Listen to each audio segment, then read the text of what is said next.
اور بہکانے کے لیے آتا ہے، کہتا ہے میں تجھ سے مناظرہ کرنا چاہتا ہوں۔ امام فخر الدین رازی کیا فرماتے ساری زندگی مناظرہ کرتے کرتے گزر گئی، کوئی سامنے ٹک نہیں سکتا، کھڑا نہیں ہو سکتا، معقولات کا اتنا ایکسپرٹ حاذق اور ماہر ہوں میں، تو مجھ سے مناظرہ کرے گا؟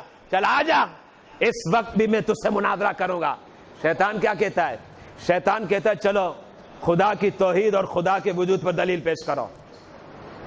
حضرت سیدنا امام فخر الدین رازی دلیل پیش کرتے ہیں۔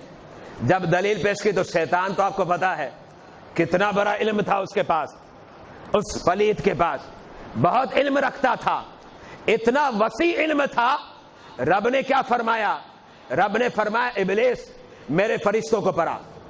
ابتدا میں تو فرشتوں کا استاد رہا نا، معلم ملائکہ رہا، فرشتوں کا ٹیچر اور استاد رہ چکا ہے۔ اب آپ اندازہ لگائے کتنا علم رکھتا ہوگا، بڑا علم والا تھا۔ لیکن ہم کیا کہتے ہیں، صرف علم جو ہے نجات کا ذریعہ نہیں بنتا، بلکہ وہ علم جس کے اندر عمل بھی ہوتا ہے اور ادب بھی ہوتا ہے، رب اس علم کو قبول بھی کرتا ہے اور پھر جنت بھی عطا کرتا ہے۔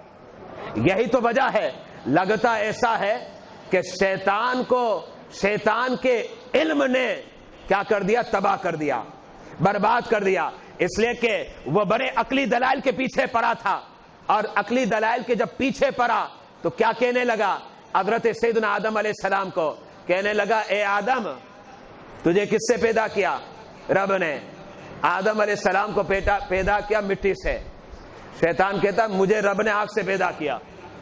اب دیکھیں اس کی عقلی گنگا اور عقلی فلسفی کیا پیش کرتا ہے، کہتا ہے یہ بتا مٹی جو ہے وہ بیٹھ جاتی ہے، اور جب آپ آگ لگاتے تو آگ کیا ہوتی ہے؟ وہ اٹھ جاتی ہے۔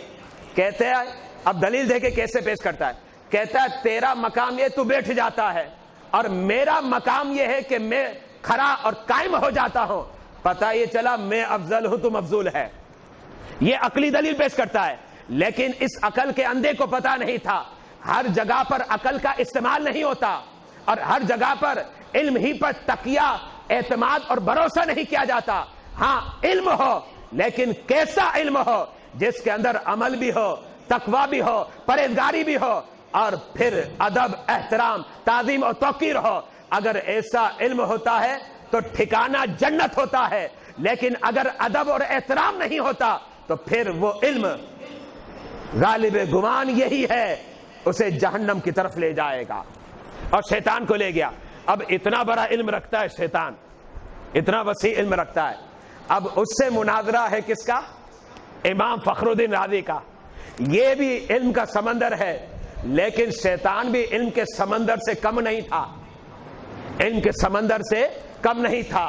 اب شیطان کے سامنے مناظرہ چل پڑا، شیطان دلیل پیش کرتا ہے، امام فخر الدین رازی اس کا جواب دیتے ہیں، دوسری دلیل پیش کرتا ہے، اس کا جواب دیتے ہیں، تیسری دلیل پیش کرتا ہے، اس کا جواب دیتے ہیں۔ دسیوں اور بیسیوں شیطان دلائل پیش کرتا رہا، امام فخر الدین رازی علیہ رحمہ جواب دیتے رہے۔ اور ایک بات ذہن میں رکھیے گا، اگر آپ کے سامنے کوئی آ جائے دہریہ اور آ کر کہتا ہے خدا کے وجود پر دلیل دو، خدا کی وحدانیت پر دلیل دو، تو ہر ایک کا بس نہیں کہ دلائل پیش کر سکے، اور اگر کوئی پیش بھی کر دے نا تو کتنے دلیلیں پیش کر دے گا؟ 5-10 پیش کر دے گا۔ لیکن امام فخر الدین رازی علیہ رحمہ تقریباً 100 کے قریب جو ہے دلائل پیش کرتے ہیں، لیکن وہ بھی تو علم والا تھا، وہ ہر دلیل کا جواب دیتا اور توڑ پیش کرتا۔ لیکن اب اس کے بعد کیا ہوا سنیے، پیر آ گیا۔ کون آ گیا؟ پیر آ گیا۔ پیر پھر ایسے مواقع پر کام آتا ہے۔ لوگ کہتے ہیں نا پیروں کی ضرورت نہیں، ہم تو کہتے ہیں ہمیں ضرورت ہے، تمہیں بھلے نہیں جی، تم بے پیر ہو، ہم پیر والے ہیں، ہم پیر والے ہیں۔ تو اب ہمیں تو پیر کی ضرورت ہے۔ آپ کے مرشد گرامی آ گئے۔ مرشد گرامی آنے کے بعد امام فخر الدین رازی کو فرماتے ہیں اے رازی اتنے دلائل کیوں دیتا ہے، اتنے دلائل کیوں دیتا ہے؟ یہ تو ہر دلیل کا طور پیش کرتا رہے گا اور تو دلائل دیتا رہے گا۔ لیکن یہ تمہیں گمراہ کرنا چاہتا ہے۔ راضی سب سے بہتر جواب یہ ہے، سب سے بہتر جواب یہ ہے، شیطان کو کہہ دے میں بغیر دلیل کے خدا کو مانتا ہوں، بغیر دلیل کے خدا کو مانتا ہوں۔